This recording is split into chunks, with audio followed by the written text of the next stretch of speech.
Tuduhan Amin Rais ke Pak Jokowi semakin menjadi-jadi. Yang terbaru mengatakan kalau Pak Jokowi merupakan pentolan PKI. Fitnahan lagi, teman-teman. Ini dia videonya. Mari kita tonton bersama. Sebangsa tanah air, video ini saya buat pada 7 September 2025. Jokowi, katalisator dan fasilitator kebangkitan PKI. Isi kepala Jokowi dipenuhi dengan rencana bagaimana PKI bisa bangkit kembali.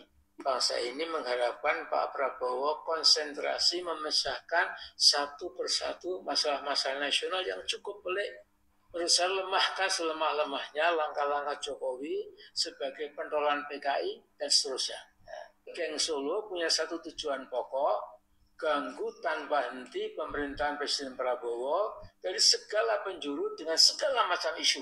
Waduh, ini gimana nih teman-teman?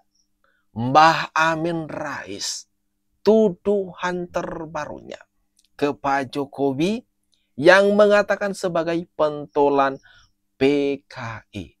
Lalu narasinya mencoba memecah hubungan Presiden Prabowo dengan Pak Jokowi. Tidak senang, sangat benci dengan keharmonisan yang terjadi antara Presiden ke-7 dan Presiden ke-8. Mas Prabowo, mengapa Anda terus saja kelihatan kalah aura dan kalah wibawa sama Joko Widodo yang jelas-jelas sudah rusak bangsa dan Indonesia selama 10 tahun. Jadi Anda juga sudah digadali dan dihina oleh Jokowi dan anak-anaknya, dan mereka sekarang berusaha menggulingkan Anda dengan segala cara yang busuk. Tetapi terus saja Anda mentoleransi mereka untuk terus membuat kegaduhan nasional. Supaya citra Anda jatuh, supaya Anda akhirnya jatuh, demi si Fufafa bisa menggantikan Anda. Dan supaya impian Edan Simulyono alias Mukidi alias Jokowi jadi kenyataan, itu memang saya kira sebagian besar rakyat, itu seperti pendapat saya, atau pendapat saya seperti bagian rakyat, yaitu kalau setelah genap 1 tahun Anda jadi presiden, ini 20 Oktober yang akan datang, Anda tetap jadi penakut, maaf ini pengecut, bahkan pecundang. Nah, ini saya agak sedikit emosional ya. Waduh, Amin Rais menuding Pak Jokowi berusaha menggulingkan pemerintahan Presiden Prabowo. Fitnah dari mana lagi? Data dari mana lagi yang dimiliki sumbernya?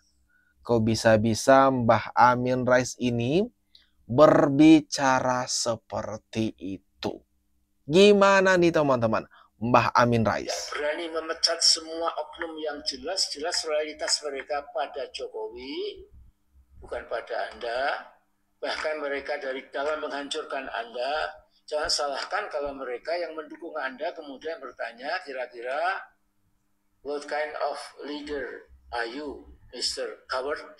Mas Prabowo, jangan kecewakan puluhan juta pendukung Anda. Anda adalah harapan, tumpuan, sandaran mereka, sandaran kami-kami.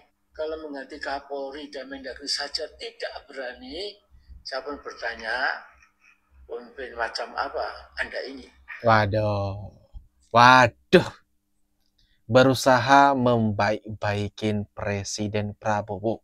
Berusaha memberikan nasihat-nasihat atau masuk-masukan ke Presiden Prabowo.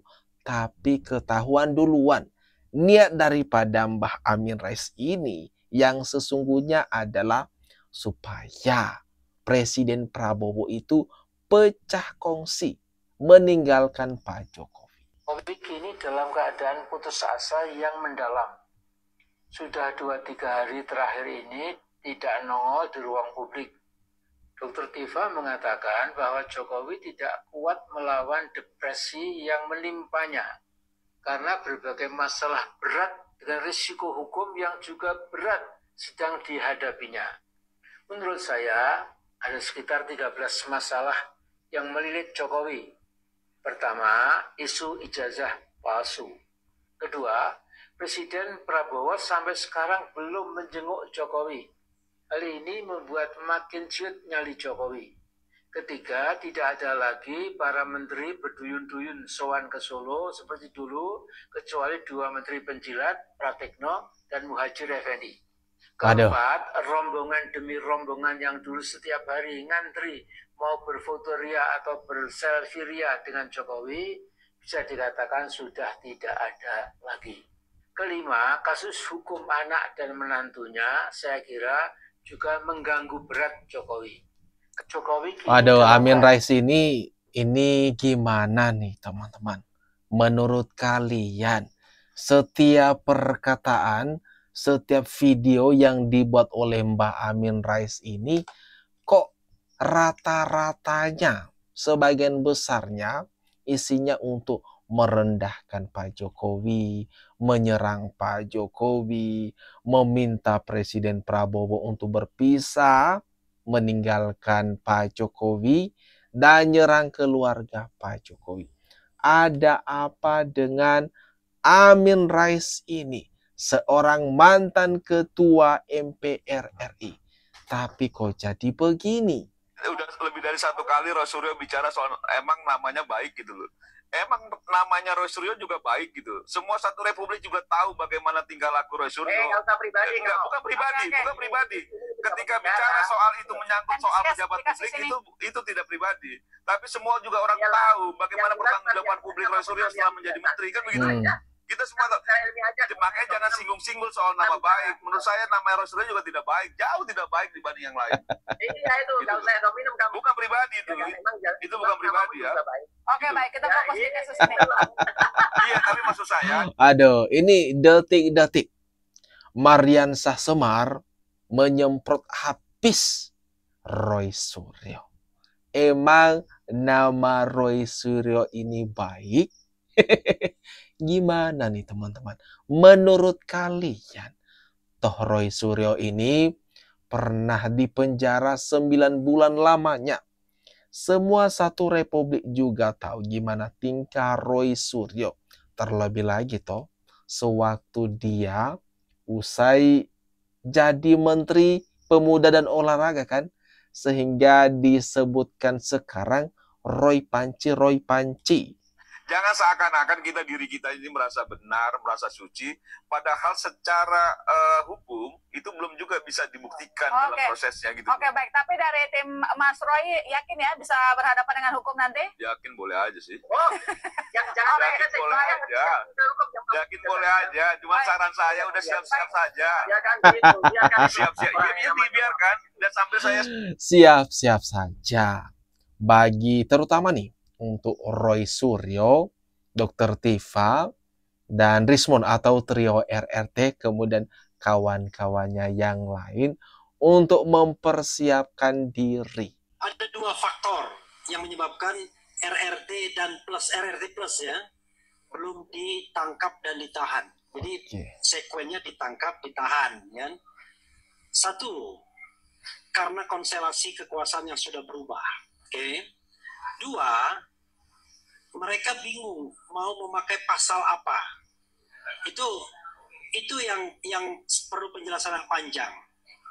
Yang ketiga, ada tambahan ketiga, bahwa apa yang dilakukan Mas Roy dan Dr. Tifa itu masih dalam koridor konstitusi dan hukum. Itu yang paling penting. Jadi seperti yang tadi saya katakan tadi ya, kita nggak apa-apa bilang makzulkan Gibran, adili Jokowi, nggak apa-apa. Itu konstitusional. Nah, senang banget nih. Senang banget trio RRT. Ada yang membela Refli Harun. Yang sampai sekarang orang-orang ini memang masih berkeliaran, belum ditetapkan sebagai tersangka. Cuma memang dipanggil-panggil. Ada 12 orang yang dibuat bolak-balik untuk menghadapi pihak penyidik di Polda Metro Jaya. Memang sejauh ini kalian boleh happy-happy lah. Boleh senang-senang sebelum pengumuman itu keluar. sebelum pernyataan Refly Harun ini batal. Waduh, ini gimana nih teman-teman? Kalau menurut kalian Mbah Amin Rais, kemudian Dr. Tifa CS atau trio RRT, jangan lupa teman-teman, tinggalkan komentar terbaikmu ya di kolom komentar yang ada di bawah ini.